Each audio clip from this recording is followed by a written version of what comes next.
कहानी शुरू होती है 5000 साल पहले एक कांदाक शहर से।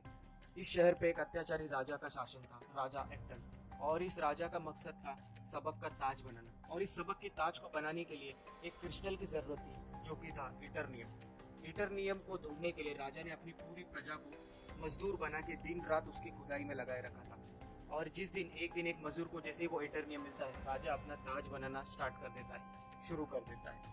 वहीं एक बच्चा पूरी प्रजा को राजा के खिलाफ विद्रोह करने के लिए जुटा लेता है। और जब राजा को ये चीज़ पता चलती है, राजा उस बच्चे को मारने की फैसला करता है। और वहीं उसे मारने से पहले एक चमत्कार होता है, उसी बच्चे को शज़ैम की सारी शक्तियाँ मिल जाती है और वो बच्चा बन जाता है डेथ एडम। और वो बच्चा डेथ एडम बनने के बाद राजा का पूरा शासन खत्म कर देता है। और 5000 साल बाद खानदाक में इंटर गैंग का कब्जा है। और यहीं पे एक आर्कोलॉजिस्ट एड्रियाना उसके दोस्त समीर और उसके भाई इस्माइल की मदद से सबक के ताज को ढूंढने की कोशिश कर रही है। और जैसे उसे सबक का ताज मिल जाता है, इंटर गैंग उसके ऊपर हमला कर देता है। और जैसे इंटर गैंग उस पर हमला कर देता है, एड्रियाना गलती से मंत्र पढ़ के ब्लैक एडम को उसकी नींद से उठा देती है। इसी सब चीज़ों के बीच में इस्माइल की मौत हो जाती है। ब्लैक एडम के ऊपर हमला होता है। ब्लैक एडम इंटर गैंग और उसके सारे साथियों को मार देती है। और वहीं पे ब्लैक एडम के ऊपर एक इंटरनियम मिसाइल से हमला होता है और ब्लैक एडम इंजर्ड हो जाता है और वो बेहोश हो जाते हैं। और एड्रियाना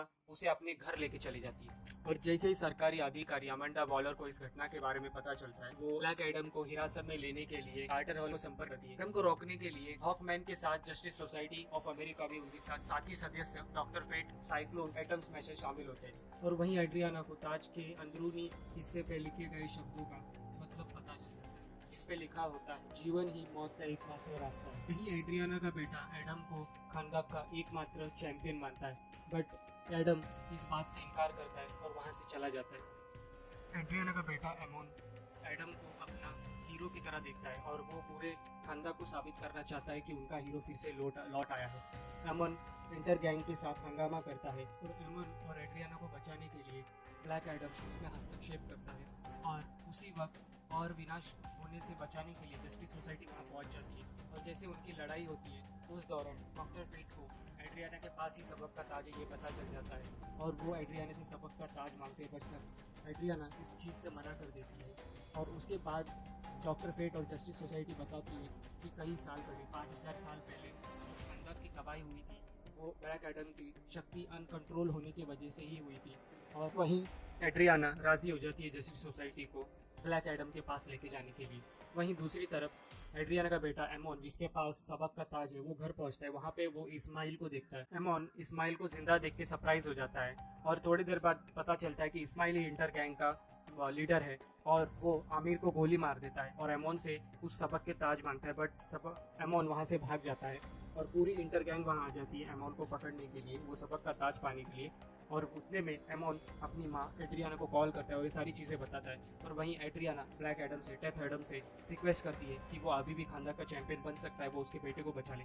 जैसे ब्लैक एडम वहाँ पहुँचता है, हो ही चुका होता है एमोन को बचाने में, पर फिर भी इस्माइल वहाँ एमोन को किडनैप करने में सक्सेसफुल हो जाता है और उसे इंटरनियम बाइक पे लेके वहाँ से भाग जाता है। वहीं जैसे ब्लैक एडम इंटर गैंग को तबाह करके घर पहुँचता है, वहाँ हॉकमैन इंटर गैंग के 2 मेंबर को लेके आया होता है और वहीं से वो एमोन के पते के बारे में उन्हें पूछते हैं। उसके बाद पूरी जस्टिस सोसाइटी और ब्लैक एडम एमोन को बचाने के लिए निकल पड़ते हैं। और जैसे ही वो वहाँ पहुँचते हैं एमोन को बचाने के लिए, जैसे ही इस्माइल एड्रियाना से वो सबक का ताज मांगता है और एमोन के ऊपर गोली चला देता है। और उतने में ही ब्लैक एडम अपनी पूरी शक्ति लगाकर एमोन को तो बचा लेता है। ब्लैक एडम अपना फिर से एक बार कंट्रोल खो देता है और उसके गुस्से में, उसके रेंज में पूरा जो वो एरिया होता है वो तबाह हो जाता है और इस्माइल मारा जाता है। गिल्टी ब्लैक एडम फिर से भागकर खानदान में आ जाता है और वहाँ पे वो हॉकमैन को बताता है कि असलियत में उनका बेटा हुरूट खानदान का रियल चैंपियन था। और जब हुरूट चैंपियन था, राजा एक्टन ने उसको मारने के बजाय उसके पूरे परिवार को मार, इसमें आइसिस को भी मार दिया और जो एडम है उनको इंजर्ड कर दिया। और अपने पिता एडम को बचाने के लिए हुरूट ने उनकी पूरी शक्तियाँ उन्हें दे दी। और जब वो अपनी शक्तिहीन हो गए तो राजा एक्टन के तीर अंदाजों ने उन्हें हुरूट को मार दिया।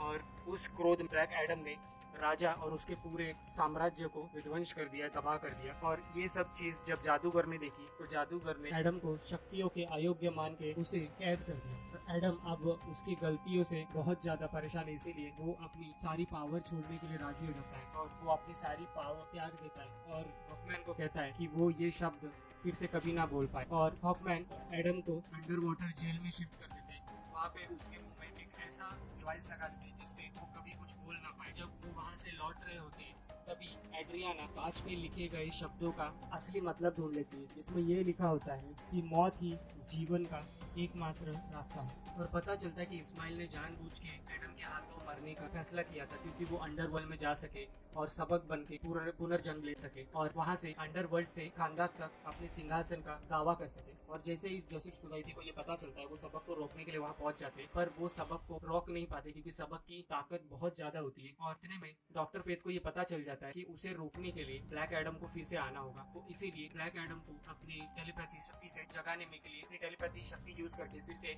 ब्लैक एडम को जगाते और उससे लड़ते लड़ते डॉक्टर फेथ भी मारे जाते हैं। और जैसे ही ब्लैक एडम वहाँ पहुँचता है सबक और ब्लैक एडम लड़ाई होती है और वहाँ पे जैसे ही हॉकमैन डॉक्टर फेथ के हेलमेट की मदद से सबक को पकड़ने में कामयाब हो जाते हैं और सब हॉकमैन और ब्लैक एडम दोनों मिलके सबक से लड़ने लग जाते हैं, जहाँ पे हॉकमैन ब्लैक एडम से कहते हैं कि वो उनकी शक्ति कंट्रोल कर सकते हैं और वो सबक को हरा सकते हैं। और वहीं ब्लैक एडम अपनी पूरी शक्ति को कंट्रोल करके सबक को मारने में कामयाब हो जाते हैं।